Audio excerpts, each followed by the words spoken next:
Toujours une vidéo pour exprimer pourquoi j'ai jamais vraiment pu adopter le message chrétien. Alors, vous avez une série d'éléments dans les dernières vidéos sur. J'aime pas trop parler d'incohérence parce que c'est un peu trop facile. Les philosophes, vite fait, qui détectent des biais dans un discours, on peut appliquer ça à n'importe quelle forme, c'est toujours possible.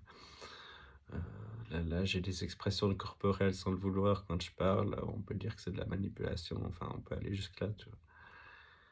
Mais, j'ai jamais pu adopter ce discours, je vais développer dans un petit moment, mais dans l'intervalle, j'ai appris à le trouver joli parce que j'avais été obligé de faire le catéchisme, mais en fait, ma première confrontation, c'était bien avant le catéchisme que j'ai commencé à. Je devais avoir 14 ans, je crois, quelque chose comme ça.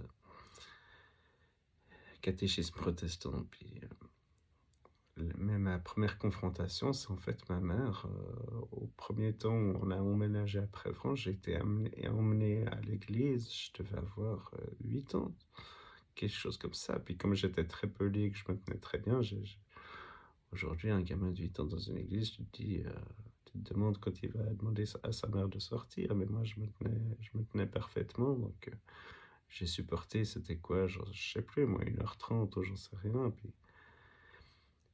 puis j'ai entendu qu'en fait j'étais pécheur, qu'en plus de ça, un homme était mort à cause de mes fautes. J'ai dit: «Ils sont à la masse», tu vois? J'ai dit: «Ils sont éclatés les mecs». On me fait je suis le petit dernier d'une famille, déjà j'ai pas beaucoup mon mot à dire à l'époque, là. On m'apprend à me tenir impeccablement en toutes circonstances.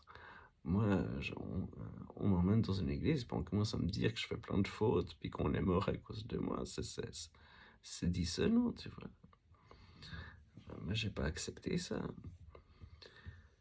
Et puis, sur la Bible, alors au début, Jésus-Christ pardonne tout, mais après, faut quand même dire, «S'il te plaît» pour avoir le salut. Déjà, c'est 2 versions un petit peu dissonantes entre elles, alors que c'est la même religion. Puis, on aurait pu faire une variante où tout le monde était sauvé, hein, bon, il y a des théologiens qui sont de cette trempe-là, mais c'est pas forcément tous. On peut faire une version où tout le monde est sauvé, même les pires salauds, hein, même sans demander de repentance, parce qu'après tout, ils ont des défauts, ils ont été conçus, imparfaitement, et donc n'importe quelle erreur est pardonnée. On peut très bien, adopter cette démarche ou à l'inverse, parce qu'on est tellement insignifiant, qu'on ne n'intéresse tellement pas à Dieu que de toute façon, même si on est très bien, on va tous finir en enfer. Tout ce qui est agencé de manière plus ou moins lissée, ça passerait très bien. Le truc, c'est qu'avec l'enfer, il y aurait aucun intérêt à se dire qu'on va en enfer, de faire une religion pour dire ça, ce serait même si c'était la vérité, ça servirait à désespérer des gens qui vivaient dans leur coin et puis donc mathématiquement, c'est impossible qu'il y ait une religion qui nous prédestine à l'enfer, ce serait débile. Mais factuellement, on peut inventer n'importe quelle issue, hein. Puis même, on peut juger Dieu non seulement au même titre que lui nous juge, mais même plus sévèrement du fait qu'il est censé être parfait, tu vois? C'est ce fameux reproche: «Pourquoi t'as pas fait un monde parfait alors que tu parfait?» Mais bon, un monde parfait, c'est quoi? C'est un monde symétrique, il faut que ce soit une sphère, il faut que ce soit homogène, si on reprend depuis le début, un monde parfait, ça veut pas dire grand-chose. Hem, donc on lui dirait pour toutes ses imperfections, pourquoi mais je pense pas que Dieu, il a ces qualités d'absolu qu'on lui prête. Je pense qu'il a les pouvoirs maximaux et qu'il a le contrôle du monde, mais ou des dimensions, mais Quand on dit il y a que Jésus-Christ qui était depuis le début, c'est des conneries. Vous existez depuis toujours. Comment vous pouvez croire, parce que vous êtes né en 1990, que vous existez que depuis 1990? De mon point de vue, c'est très bêta de penser comme ça. Vous existez depuis toujours. Puis alors bien sûr, si on a l'idée d'un Dieu, ben, il faut que les autres, ce soient des sortes de subalternes, mais ça fait un peu bizarre. D'un côté, ils existent tous depuis toujours, puis de l'autre côté, il y a une hiérarchie, ça fait un peu étrange, tu vois. Mais en fait, il n'y a pas vraiment de hiérarchie. Ce qu'on appelle Dieu, c'est quelque chose qui est répandu un petit peu partout, mais qui n'est pas aussi visible que vous et moi. Les fois où même les pratiquants peuvent lui communiquer, c'est vraiment lors d'une prière, puis des fois ils n'entendent pas la réponse, donc ou ils la ressentent pas, donc il est partout, mais par localité, il est moins intensif qu'un humain, par exemple.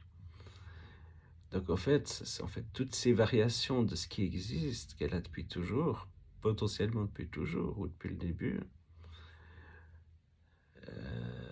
Puis en fait, il y avait cette forme d'énergie ou d'éther ou de fantôme qui est rapportable à Dieu, qui était là. Puis ce qui fait que nous, maintenant, on est isolés dans des petits corps, c'est qu'on était des parties de cette immense chose.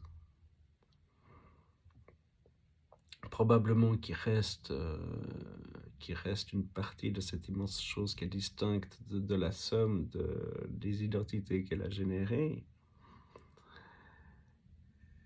Mais moi, ma position, c'est... Il n'y a pas vraiment de nuance. Quelque part, on est, si je dis en termes schématiques, parce qu'il y en a qui s'appellent témoins de Jéhovah, mais avant d'être témoin, faut imaginer à quoi on peut servir. Moi, je trouve qu'on est un petit peu les... Finalement, on est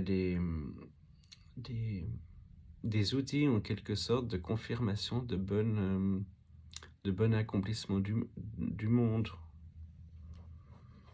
On peut très bien être vu comme ça, des sortes, pour dire un mot un peu banal, des sortes de webcam.